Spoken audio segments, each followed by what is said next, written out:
Bienvenidos al podcast ¿Tu hijo no sabe cómo elegir su carrera profesional? Hoy día hemos invitado a Omar, quien está estudiando en su tercer año traducción e interpretación inglés-español en la Pontificia Universidad Católica de Valparaíso. ¿Cómo estás, Omar? Bien, súper bien. ¿Y tú, José Luis? Muy bien acá, con ganas también de que tengamos esta conversación que ya partió hace unos minutos atrás. Y quiero saber un poco, Omar, si nos puedes contar. ¿Qué es lo que puede hacer un profesional, ¿cierto? Cuando termina de estudiar esta carrera, ¿qué puede hacer? ¿A qué se puede dedicar? ¿En qué tipo de áreas puede estar trabajando? Si nos pudieras contar un poquito más para ver si es que algún joven que pueda estar escuchando esta conversación le hace sentido esta proyección. Um, ya, a ver, por el lado de interpretación, un intérprete se desarrolla dentro de las conferencias académicas y, bueno, y también está al lado de la televisión, que es generalmente cuando hay que dar a conocer la interpretación. Yo por lo menos pregunto a la gente si han visto los premios, como los Grammy, los Oscar, en el idioma original, y la voz en off, que está como encima de la voz original, ese es un intérprete. Ujú, Em, y un traductor se puede dedicar también al lado técnico científico, como traducir papers o ensayos clínicos, el subtitulaje, que esa es una rama súper interesante de la traducción. ujú.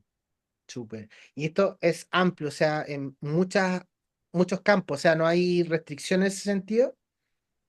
Y de hecho, dicen que hay un dicho de toda la carrera que los traductores, los intérpretes tienen como un mar de conocimiento, pero el conocimiento es de 2 centímetros. Porque técnicamente hay que ser un experto en un área, pero nunca vais a ser experto en un área si no estudiaste de lo que estás traduciendo, pero aún así hay que saber de muchas cosas. Vale, súper. Bueno, los periodistas también me han comentado lo mismo, es como tienen que saber de todas las noticias, pero claro, en general no tienen tanta profundidad a menos que seas, no sé, un periodista de algún, no sé, de política, y es como lo que te has dedicado en la vida a ir conociendo. Ok, No, especializándose después. exacto. Quizás esto que contabas de partiste hablando, ¿cierto?, de traductor. ¿Por qué nos partiste comentando traductor? Entre bambalinas hablamos de esto de que si bien la carrera se llama traducción e interpretación, hay algo que ocurre en el camino. Si nos puedes contar un poco de eso, Omar. Y al menos en esta universidad, al final del primer año, uno tiene que elegir una especialidad. ¿Te vas a traducción o te vas a interpretación? Y a partir de ese momento, tus clases son solamente de interpretación o de traducción. Hay otras universidades que en este momento yo no me acuerdo, la USACH o la UDEC, que tienen doble título. Pero aquí no funciona así. Em, y claro, al final siguen habiendo como ramas de los ramos, pero va teniendo las clases más separadas, porque Ok, al final son disciplinas súper diferentes. ajá, ok. Mira, y quizá ahora, en este momento nos vamos a trasladar un poquito a lo más de unos 3 4 años, cuando estaba en cuarto medio, ¿cierto? Y se estaba preguntando, ¿qué voy a hacer cuando salga de cuarto medio? ¿Cómo fue? ¿Qué, qué consideraste? ¿Por qué le pusiste el ojo, cierto, a esta carrera? ¿Qué ingredientes tenía, primero que todo, para ti, que te llamaron la atención y que dijiste, voy a estudiar traducción e interpretación? Em, y a ver, siempre me costó mucho desde muy chico como encasillarme. Mm, Eh, Sentía que mi mente funcionaba bien como para el área humanista, el área científica, y de hecho fue como un suplicio elegir científico humanista. Ahora ya no funciona así, se me cae un poco el carnet, pero bueno. Em, entonces, porque no me gustaba como encasillarme y sentía que funcionaba bien para ambos lados, que era como científico humanista. Em, entonces, no sé, por ejemplo, en la media tuve que elegir científico, pensando que me interesaba más el área de la salud, tenía un poco más de afinidad con esa área. Em, pero después no quedé en medicina, porque postulé a medicina el primer año y me tomé el año y tomé un curso de inglés. Y ese curso de inglés fue súper revelador. Eh, Al final decidí dedicarme como completamente al inglés porque yo tomé el curso pensando no, en no hacer nada productivo durante el año que me tomé. Ujú, Pero terminó igual motivándome a dedicarme 100% al inglés y no tenerlo como unas como abajo la manga, que le dicen a la mayoría de los profesionales, como de, ay, si tenía el inglés abre puertas, y no sé qué. Yo no quería que me abriera ninguna puerta, como yo quería hacer la puerta.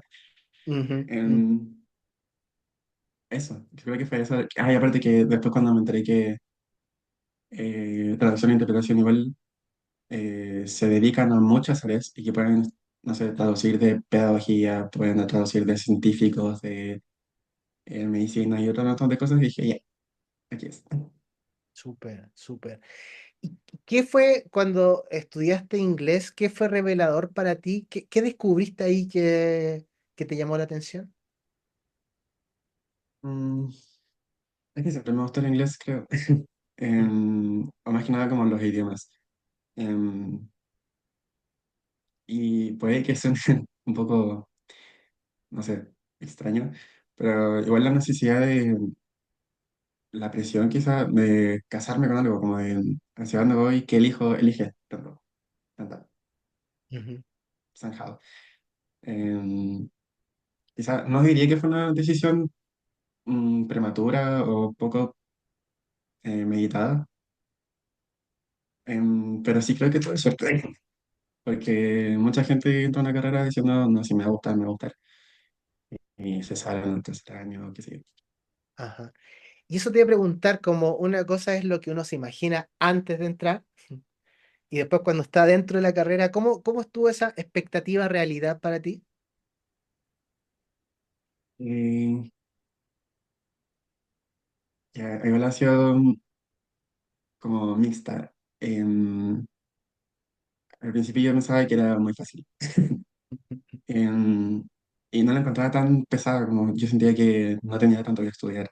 Sí llegaba a estudiar, pero no era como la imagen que yo tenía de la universidad, no solo de mi carrera, sino como de la universidad en general. Es que todo tiene que llegar a estudiar, como a repasar sí o sí lo que pasa en las clases.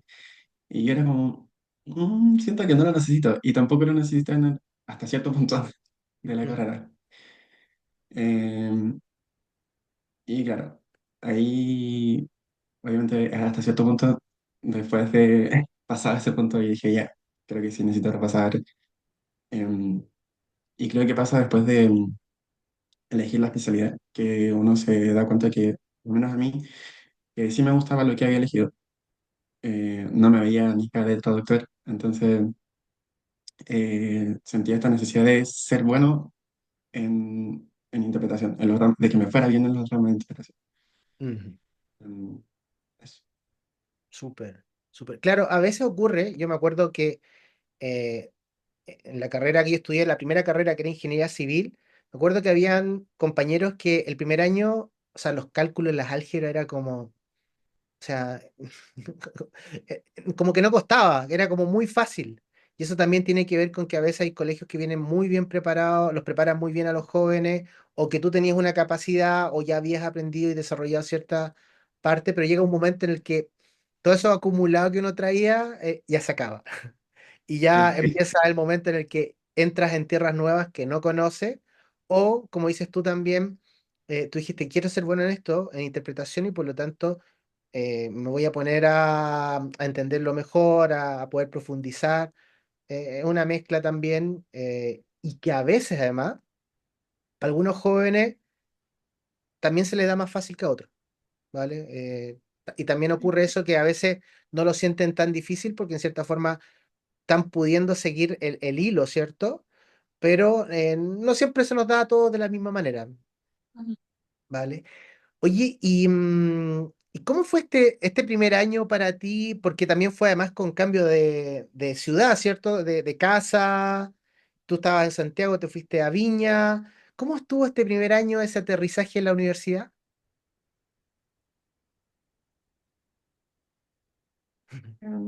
No sé cómo, cuál es esta palabra, pero como de autodescubrimiento. Mm.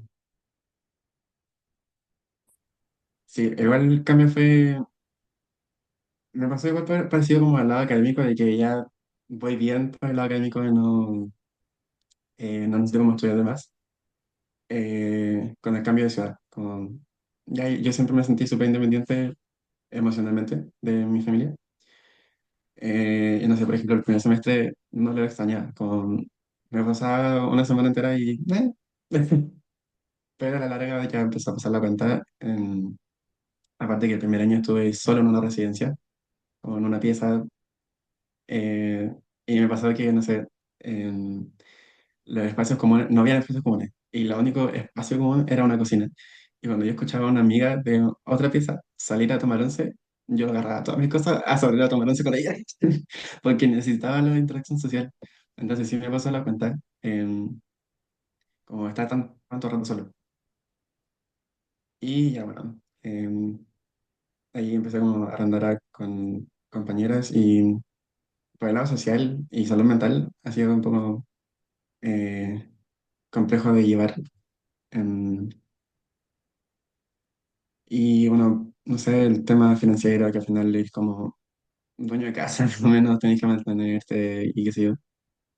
Igual, no sé si fuerte, pero creo que me supe adaptar. Son varios cambios que uno no los ve venir. Sí. Eh, Creemos que somos muy independientes emocionalmente, como dices tú, pero nos damos cuenta que, claro, siempre estuvimos en nuestra familia, por lo tanto, no tuvimos esa distancia, no nos tuvimos que batir por nosotros mismos, pero claro, a mí también recuerdo me pasó el primer año, y además que con la carga académica también se sentía más fuerte en mi caso. Y lo que dices tú, como el manejar tus finanzas. O sea, yo he conocido jóvenes que en la semana se gastaron el dinero del mes. Sí. Porque, porque Sí, gastaron, es súper porque común. siguieron jugando como que, o sea, digo yo jugando, pero es como, siguieron pensando que si se le acababa, le iban a entregar Mm, más plata. O sea, empiezan a dar cuenta que, ok, este es tu presupuesto del mes sí. y probablemente es primera vez que lo estamos trabajando de esa manera. Así que está Mm. interesante eso que comentas. Bueno, llegaste este primer año y me gustaría que nos pudieras contar, y voy a proyectar la malla de la carrera, un poco cómo va este primer año para otros jóvenes que nos puedan estar escuchando y que de repente digan, ¿qué me voy a encontrar este primer año? Porque, claro, para ti quizá no fue tan desafiante, pero es importante también reconocer todos los tipos de realidades. Entonces, si nos pudieras contar por lo menos los primeros 2 semestres, Omar, de qué van estos ramos, si nos fueras un poquito como situar. Ujú. Bueno, lengua inglesa es más o menos el eje de la carrera entera. Em, Al menos en primer y segundo semestre se ve el sistema educativo en Estados Unidos y el Reino Unido, se ve economía y salud. Todo en inglés, obviamente. La idea es expandir vocabulario y también nivelar. Se asume que todos entran con un B2 Un B2, ¿vale? de la escala de el A1, A2 y tal así. Claro, claro, el Se C1 es asume que como entran el con B2. uno, perdón, C1 es el que en general piden en el trabajo, un C1 al menos, y un C2 ya sería nativo, ¿no? Claro. Y creo que me equivoqué. Creo que asumen que uno entra con B1, D1. porque en segundo año te nivelan para el B2. Vale. Em, Así que el primer año solamente de nivelación, por eso a mí, por ejemplo, se me hizo un poco más fácil. Porque, y no lo digo por de sobrado, pero yo creo que a mí sí me ayudó mucho el curso de inglés que tomé. Em, Probablemente si hubiera salido del colegio directo a la U, me habría costado más. Ujú. Y obvio, a propósito de lo que dijiste de ver más realidades, yo tuve muchos compañeros que se echaron lengua uno y salieron del colegio al tiro. Y eran de este tipo de estudiantes del colegio que le iba súper bien en inglés, que era su ramo favorito, que sé yo. Entonces ese choque igual puede ser súper fuerte. Ajá, em, y bueno, mucha lengua inglesa. Fonética no es tan importante. Ah. No, pero fonética es, no, sí, es importante. De hecho, el ramo fue incluido a la malla curricular hace 8 años en esta carrera, porque era un optativo, como un ramo por si acaso si lo queréis tomar. Y se dieron cuenta que, a petición de los estudiantes, que era necesario tenerla, porque hay muchos errores de pronunciación y los profes de lengua inglesa deben enfocarse en otras cosas aparte de la pronunciación de los estudiantes. Entonces, se enfocaron, la fonética es el cómo suena el idioma. ajá. Te enseñan los fenómenos fonéticos, como cuando con ciertas vocales y ciertas consonantes suena de cierta forma.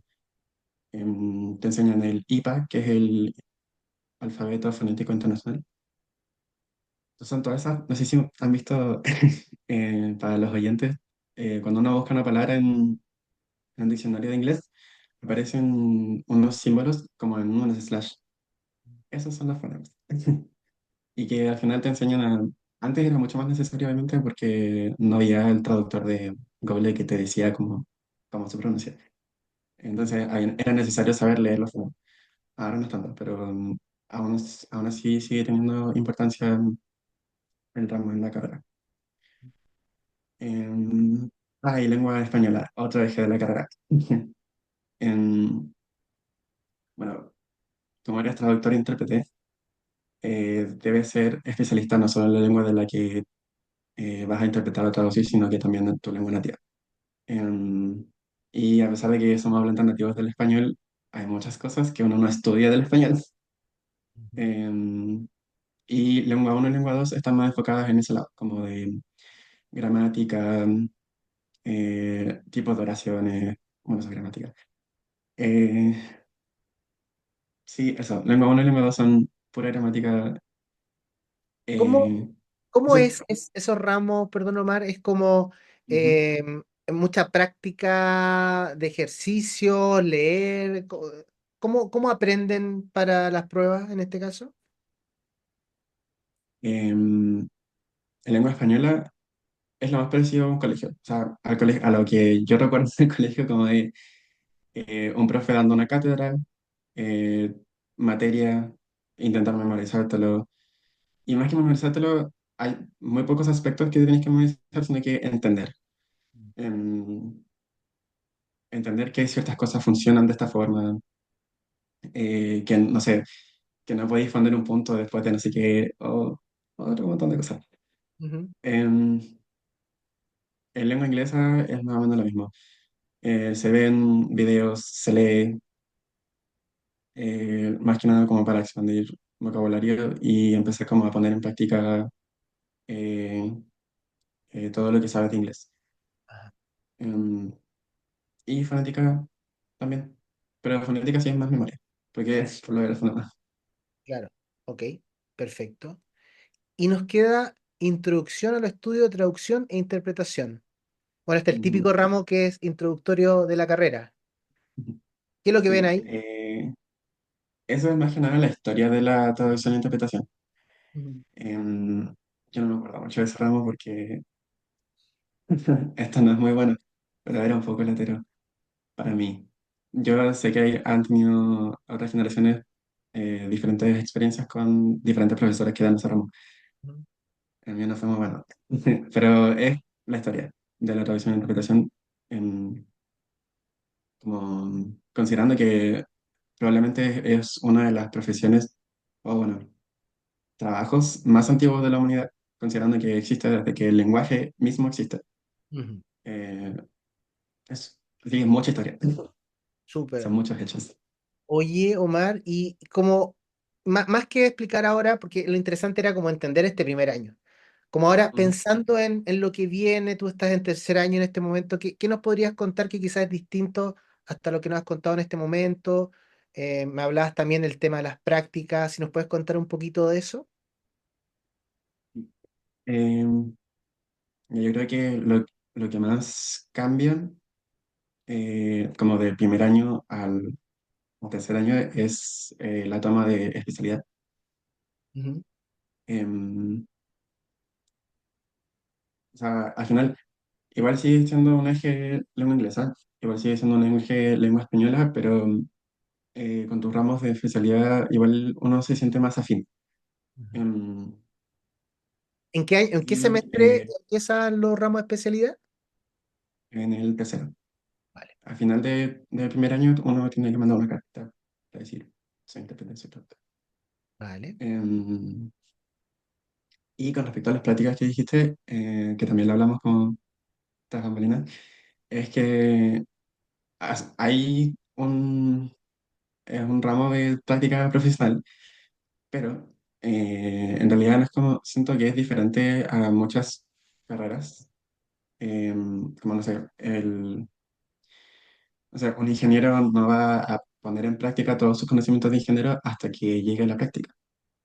Ujú, En cambio, un productor o un intérprete, desde el momento en que uno escoge la especialidad, tiene que empezar a traducir, tiene que empezar a interpretar, o bueno, a poner, es que al final es una habilidad que uno tiene que desarrollar y la única forma de hacerlo es practicando. Entonces, a pesar de que yo no he tenido la práctica profesional, em, sí he interpretado discursos en vivo de mis compañeros, em, y bueno, todas las prácticas que hacemos en clase. Entonces, así como toda la situación comunicacional de algo oficial, de algo real, por decirlo de alguna manera, porque todas las otras han sido reales, ujú. em, no está, pero sigue siendo práctica. Ah, Por eso yo sentía que era una carrera como diferente a otras. claro, totalmente práctica durante todo el ejercicio de la carrera. Y Ujú. cuando, para titularse, ¿cómo se te titulas con un proyecto de título, con una tesis? ¿Cómo funciona? Un dato muy importante de la universidad es que somos la única universidad que tiene esta carrera y hace tesis. Ajá, Em, Eso, porque las otras creo que solamente la práctica. Desconozco en verdad cómo se hace, pero sé que la mía es la única que tiene tesis para titularse. ok. Y bueno, las tesis pueden ser de algún subtitulaje que crees que haya estado mal o más que nada como investigación dentro del área. Ujú, ok. Estabas hablando de que, claro, la gracia de tu carrera es que estás desarrollando habilidades, competencias. ¿Qué tipo de habilidades crees tú que ha ido desarrollando en transcurso de la carrera? No sé, competencias como trabajo en equipo, quizá pensamiento crítico. ¿Qué tipo de competencias o habilidades ves tú que has desarrollado en este tiempo? Mm, el lado oral, de como me refiero a la oralidad, literalmente. Yo nunca me sentí como mal orador, como cuando hacía presentaciones en el colegio, pero hay muchos aspectos que uno puede mejorar. De hecho, hay un ramo de oralidad. En lugar de trabajo en equipo, los intérpretes, por ejemplo, bueno, los traductores también, pero los intérpretes generalmente cuando entran a la cabina de interpretación entran en parejas, porque la carga cognitiva es demasiado para una persona. Ujú, Y los traductores generalmente cuando es un proyecto grande, igual pueden trabajar con un equipo de traductores. ujú, No sé, y todo eso se coordina por, aunque no lo crean, no es como por WhatsApp, no es como por videollamada, sino por correo. No sé, igual es necesario habilidades comunicacionales súper efectivas, como para ahorrarse tantos correos quizás. Em, y estar dispuesto a ceder y tomarse responsabilidades. ujú. ¿Por qué por correo? Porque ese es el lado formal. O Ah, sea, igual, eso es lo que yo sé de traducción, porque no soy traductor, o sea, no soy traductor. Eh, pero hasta lo que yo supe porque el plan común del primer año, eh, eso fue lo que supe, de lo que me enteré. Eh, Vaya a saber uno si en verdad los traductores profesionales se comunican por WhatsApp. sí. O Quizá. sea, Claro. yo creo que es una mezcla, yo creo que es una mezcla, porque al final, en cualquier profesión, claro, están los correos formales, donde quizás lo que tú necesitas que sí o sí quede plasmado de manera formal, lo mandas por correo, y las coordinaciones pequeñas o dependiendo de la confianza con las otras personas, mucho WhatsApp y de otros lugares que es mucho más rápido también. Omar, solo me quedó una duda respecto a cuando dijiste que el primer año, del primero al segundo año, toma la decisión de ser intérprete o traductor. Me quedan dos preguntas. Una es, ¿tú ya sabías cuando entraste a la carrera que querías ser traductor? Y segundo, ¿cómo tomaste esta decisión? Eh, y a ver, no, creo que sí sabía. Sí, sí sabía que tenía que en algún momento tomar la decisión. Y cuando nos llegó el correo de que teníamos que mandar la carta, dije, yo pensé que me había salvado de esta, de tener que volver a encasillarme, como de elegir científico y Mm, humanista y ahora tengo que elegir productor e intérprete, por favor, basta. Em, y me basé más que nada en lo que, eh, en lo que me hacía sentir, en lo que me resonaba conmigo. Porque algo muy curioso. Es que yo dije ya quizá de referencia voy a tener como en qué me va mejor en inglés. Si me va mejor como en las pruebas de listening y las de speaking, o me van mejor en los de reading y writing. Y me iba mejor en las partes de escritas. Y yo dije, ok. ya, eso puede hacer que me ayude a traducción. Y me iba pésimo, todavía me iba pésimo en las cosas, el listening. Ajá. Lo que es súper irónico para ser intérprete. Em, y dije, ya, me acuerdo de haber comentado con una compañera y haber dicho como, yo no quiero elegir traducción solo porque me va mejor en las cosas escritas o porque se me da mejor escribir. Mm, Em, y me acuerdo que hicimos este ejercicio como de tirar una moneda. ok. Y cuando vas estando en el aire, uno ya está pensando que salga esto, que salga esto, que salga esto. O que no salga esto, que no salga esto. Entonces dije, ya, interpretación. A pesar de que me intimidaba mucho la interpretación, porque la encontraba eh, me encontraba como muy lejos de lo que uno tiene que alcanzar para ser un intérprete.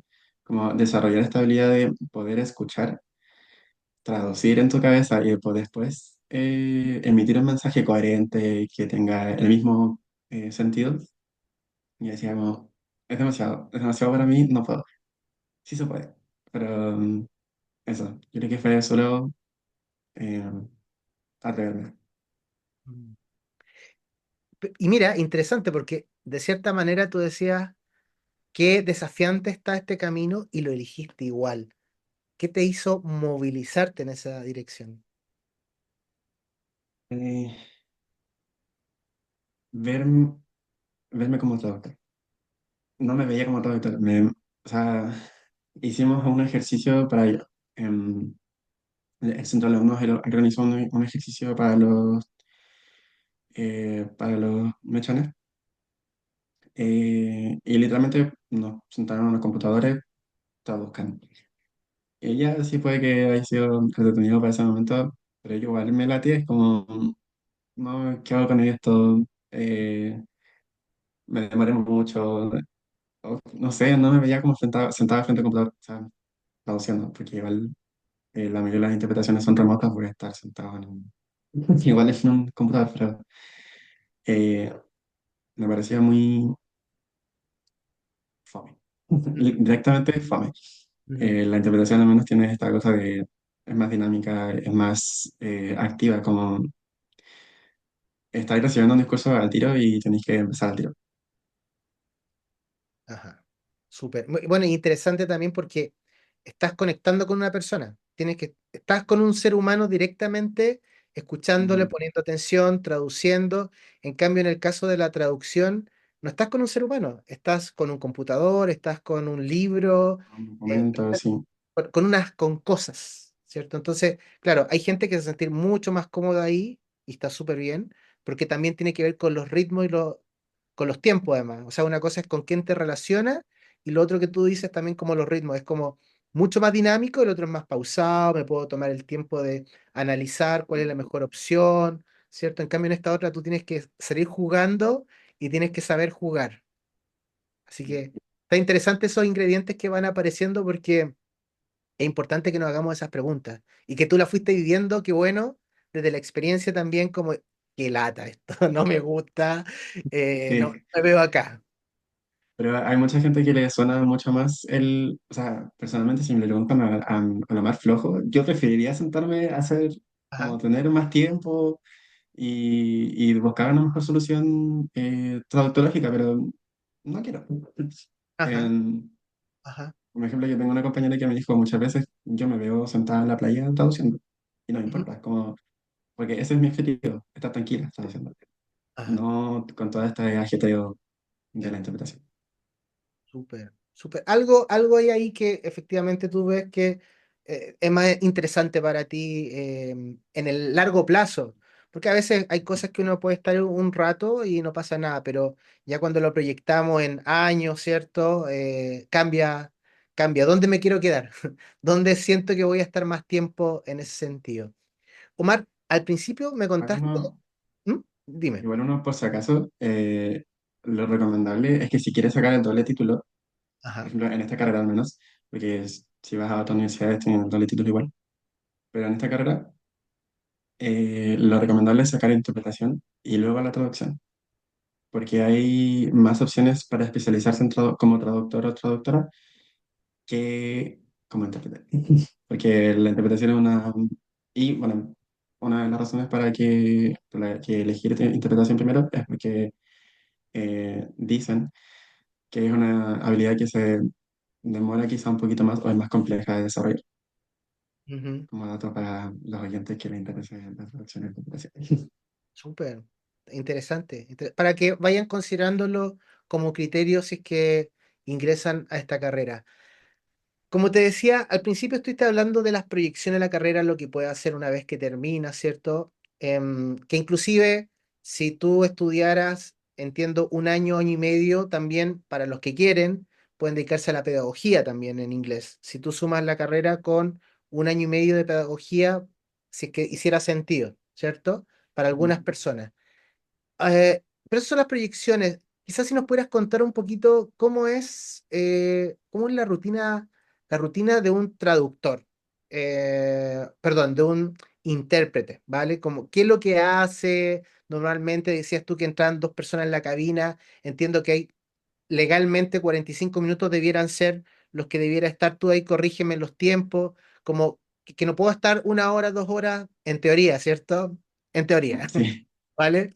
Pero un Eh, poco eso, que nos contaras como qué es lo que hace, cómo es el día a día, tanto en lo que estás haciendo hoy día estudiando, que al final es la realidad también, como lo que tú sabes de que lo que ejerce un profesional. sí, primero que nada, quiero aclarar algo que dijiste, que no es que un intérprete sea como profesor de inglés, a lo que me refiero con pedagogía era que como el área de la pedagogía, como interpretar sobre la academia de la pedagogía. Ujú. O sea, Ah, obviamente un intérprete puede ser profesor de intérpretes o de traductores, pero por si acaso, creo que ya, se entiende mal. sí, pero por eso yo decía, lo que pasa es que la mayoría de las carreras profesionales, si tú estudias un año, año y medio más, en Chile por lo menos, hay una posibilidad de volverte profesor del colegio, sumando las Ah, carreras. Estudiaste periodismo, puede ser con este año y medio más, puede ser profesor de lenguaje. Estudiaste ingeniería, año y medio más, y así, ¿vale? brutal. La mayoría de las carreras en Chile tienen esa combinación, hay un listado y a eso me refería también, y efectivamente puede Ujú. ser profesor universitario, que hoy día en general te están pidiendo un máster, ¿cierto? Además de tu carrera, un máster por lo menos para poder ejercer ya en otras universidades, inclusive un doctorado, pero por ahí va también esta proyección que también es una posibilidad. Bueno, no sé, ese lado. Ups. Ya. Y con respecto a la pregunta, a ver, un intérprete, claro, como tú decías, desconocía que tuvieras tanto conocimiento, te felicito. Eh, claro, idealmente un intérprete profesional y en buen estado cognitivo, mental, bien entrenado, debería interpretar o ser capaz de interpretar entre media hora a 45 minutos. Obviamente depende de muchas cosas, como del orador, del tema, de qué tanto te documentaste, eh, hasta si venías estresado, si viniste corriendo, qué sé yo. Pero idealmente es eso, y se van pasando los turnos. Mm, y eso es porque no es como que suena poco, quizás, o suena mucho, no lo sé, pero eso es porque la interpretación es súper demandante cognitivamente y es súper agotadora. Yo las primeras prácticas, por ejemplo, quedaba muerto. Yo me acuerdo de haber practicado una vez y después cuando terminé mandé un audio y estuve mucho rato callado, como que no me podía concentrar con lo que quería decir, es súper raro. Ujú, Em, pero bueno, eso pasa. Y em, generalmente se mueven harto. em, bueno, no sé si generalmente, pero está la posibilidad de que se muevan harto, que tengan que viajar harto. Mi profesora de interpretación, una de mis profesoras, ha llegado a cancelar clases porque no alcanza a llegar desde Santiago, porque siempre está moviéndose. Pero también está al lado de freelance y hacer todas las interpretaciones de manera remota, o sea, conectarse a tu computador y hacer las cosas por Zoom. De hecho, Zoom tiene un modo de interpretación que aísla todos los otros audios y solo deja el canal de internet. Eso.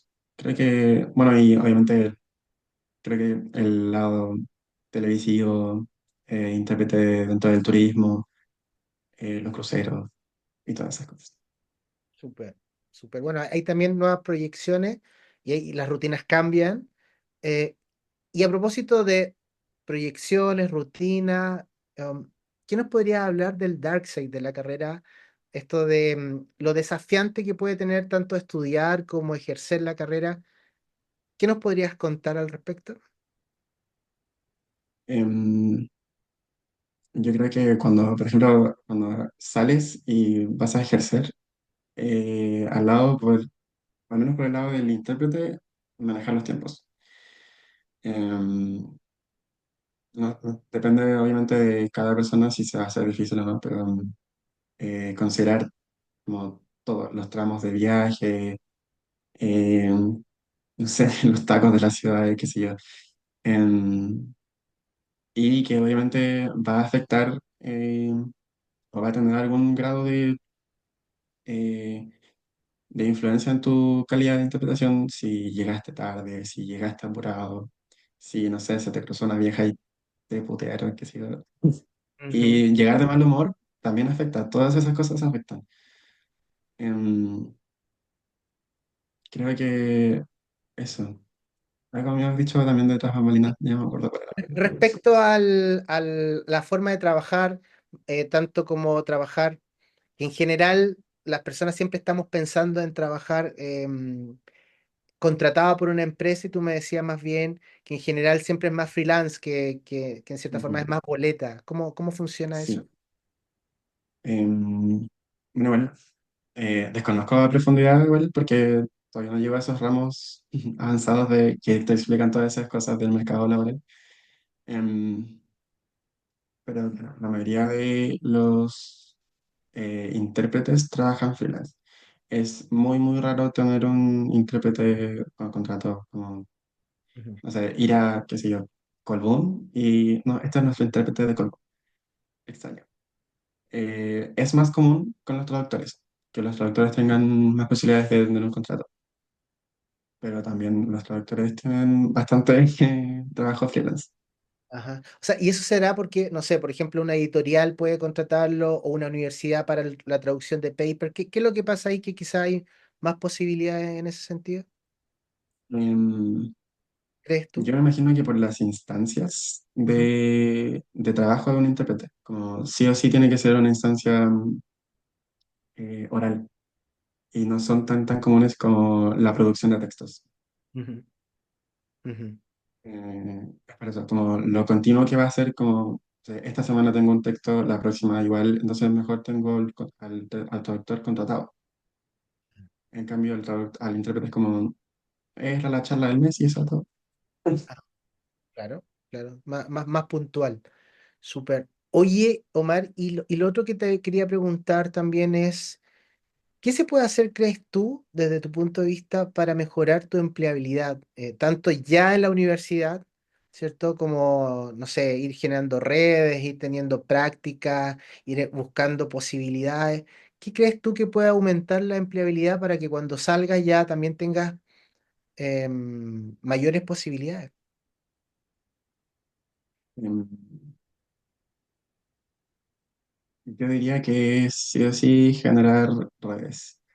Llevarte muy bien con tus profesores, los profesores te pueden abrir muchas puertas también. Em, y al menos, no sé, dar más a conocer la interpretación y diferenciarla de la traducción. Porque, por ejemplo, cuando, no me acuerdo cómo se llama esta página para que buscan trabajo o que ofrecen un puesto La un puesto plataforma, de trabajo. Sí, LinkedIn. sí. Eh, no existe la palabra intérprete en LinkedIn, solo dice traductor oral. Y, o sea, obviamente se están refiriendo a un intérprete, pero ese pequeño haz de ignorancia dentro del mercado en general. Así que igual quizá no se genera tanto roce con el intérprete. Ujú. Eso. Súper. O sea, y esto de, muchas veces también lo he comentado con profesionales que he entrevistado que me dicen, oye, tu profesor puede ser tu primer jefe, como tus compañeros, sí o sí va a ser gente que va a estar trabajando y que cuando le pidan referencia, vas a referenciar a los que te hacen sentido, ¿cierto? A los que viste que eran profesionales, en los que puedes confiar, como también a ti te van a preguntar, tú también vas a estar compartiendo los datos de personas que realmente tú dices, voy a estar bien con este dato y no, no me estoy metiendo en problemas. Entonces, está bueno eso de, como dices tú, de generar redes desde ya y también cómo ir considerando las primeras prácticas como nuestro primer trabajo. Probablemente, ¿por qué lo digo así? Porque a veces algunos jóvenes toman la primera práctica como algo más para hacer, como un trámite más y resulta que no lo aprovechan como una oportunidad en donde también puedes ir descartando posibilidades, como, mira, me encanta esto, lo tomo y de repente te das cuenta que no era, vale, te diste cuenta con tiempo, y por otro lado, si es que es, también vas a poder brillar mucho más porque es un lugar donde te hace sentido y donde la gente que te ve ahí probablemente el día de mañana te pueda llamar también o te pueda conectar con otras personas también de la red que está en este momento existiendo. Oye, Omar, y ya, ahora sí, ya para ir terminando esta conversación, preguntarte algo que te gustaría agregar para un joven que está pensándosela, ¿cierto? Del 2025 entrar a estudiar tu carrera, un Omar de hace 3 4 años atrás que estaba ahí, entro, no entro, em, qué le comentarías? ¿Qué le podrías decir? O cualquier cosa que quieras agregar que sientas que no hayas conversado o compartido hasta el momento. Yo creo, no sé, mm, que... suena súper cliché, pero que se atrevan. Siento que igual esta carrera salió hace muy poquito dentro de las carreras peor pagadas. De hecho, en un top 10 estaba en el 10. Y igual lo consideran como por el contrato, pero en verdad es súper poco común que tengas contrato. Probablemente vas a ganar mucho más de lo que decía esta encuesta o sea, sí, encuesta de los peores trabajos pagados en Chile. Em, y hay mucho trabajo, aunque no lo crean, hay trabajo. No lo digo yo, lo dicen profesores que están en el mercado. Y si vas a entrar, o sea, eso es como para las personas que están como súper convencidas de que quieren entrar a eso. Mm. Eh, y si te lo estás dudando, eh, quizá eh, asegurarte quizá también de tener una buena base de inglés para ahorrarte cualquier cosa. Em, eso, creo que sería. Ok. Omar, te agradezco tu tiempo. Eh, un gusto también vernos después de varios años Sí. y vamos a dejar hasta acá esta conversación. Hasta Ujú. luego.